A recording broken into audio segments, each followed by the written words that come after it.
புஷ்பா 2 3 நாள்ல 600 கோடி ரூபாய் கலெக்ஷன் பண்ணியிருக்கான். லியோ 608 கோடி கலெக்ஷன் பண்ணுச்சான். அப்புறம் இந்த ஜெயிலர் 603 கோடி ரூபாய் கலெக்ஷன் பண்ணியிருக்குன்னு சொல்றாங்க.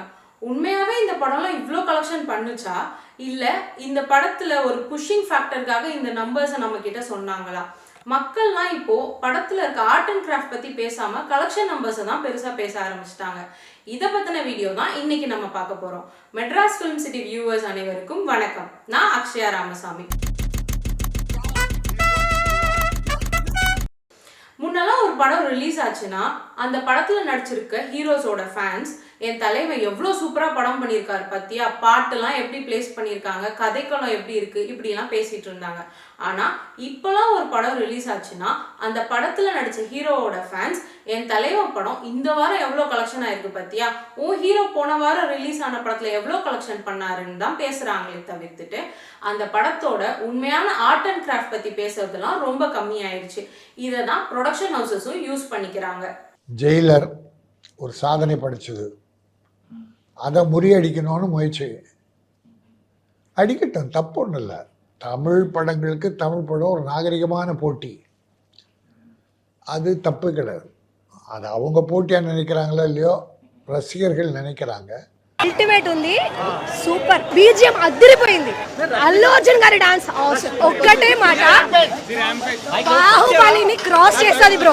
अरे అల్లు అర్జున్ ये पूरा फिल्म में पूरा फिल्म वन मैन शो है, पूरा 1200 करोड़ वो लेके आने वाला है. லிங்க் ஃபேக்டர் கிரியேட் பண்ணி தியேட்டருக்கு வர வச்சிடுறாங்க. சரி, இதெல்லாம் மட்டும்தான் இந்த ஃபேக் நம்பர்ஸ் கிரியேட் பண்றதுக்கு காரணமா அப்படின்னு கேட்டிங்கன்னா கிடையாது. அந்தந்த ஹீரோஸ் வச்சு ப்ரொடியூஸ் பண்ணுற ப்ரொடக்ஷன் ஹவுசஸும் காரணமாக இருக்குதுன்னு சொல்கிறாங்க. எப்படின்னா, ஒரு பெரிய ஹீரோ வச்சு ஒரு ப்ரொடக்ஷன் ஹவுஸ் படம் பண்ணுதுன்னு வச்சுக்கோங்க. அந்த ஹீரோவுக்கு காம்படிட்டராக சொல்லப்படுற இன்னொரு ஹீரோவை வச்சு வேற ஒரு ப்ரொடக்ஷன் ஹவுஸ் படம் பண்ணிட்டு இருப்பாங்க. இப்போ இந்த ரெண்டு ப்ரொடக்ஷன் ஹவுசஸும் தன்னோட ஹீரோவை பெருசாக கெத்தாக காட்டணுங்கிறதுக்காக ஒரு ஃபேக் நம்பர்ஸை கலெக்ஷன் நம்பர்ஸை வெளில சொல்கிறாங்க. ஸோ இப்போதான் இந்த நம்பர் கேம்ஸ் பயங்கரமாக விளையாடுது. இப்போ வந்து நிறைய பேர் வந்து நம்பர்ஸ் தெரியும்னு சொல்கிறாங்க, பாக்ஸ் ஆஃபீஸ் ட்ராக்கர்ஸ்லாம் இருக்காங்க.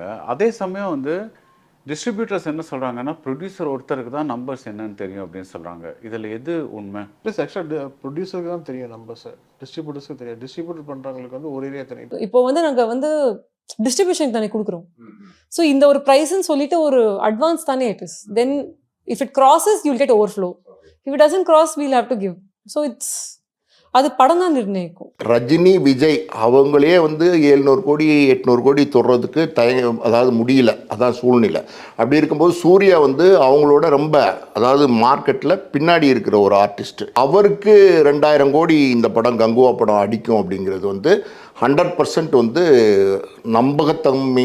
தன்மையே இல்லாத ஒரு விஷயமா இருக்குது. கங்குவா லாபமா நஷ்டமா? இதை வந்து நம்பர்ஸ் வந்து ஞானவேல் சார் தான் சொல்லணும். ஆனால் ஊடகங்களில் வர எல்லாமே எக்ஸாசரேட்டட் நம்பர்ஸ்.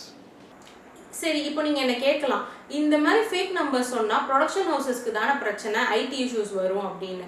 அப்போ தான் கியூமுலேட்டிவ், அதாவது எல்லாத்தையும் சேர்த்து தான் இந்த நம்பர்ஸ் நாங்கள் கொடுக்குறோம் அப்படின்னு சொல்லி இதுக்கு ஒரு எண்ட் கார்டு போட்டுடுறாங்க. இதெல்லாம் என்னைக்கு ஒரு எண்டுக்கு வரும் நீங்கள் நினைக்கிறீங்க?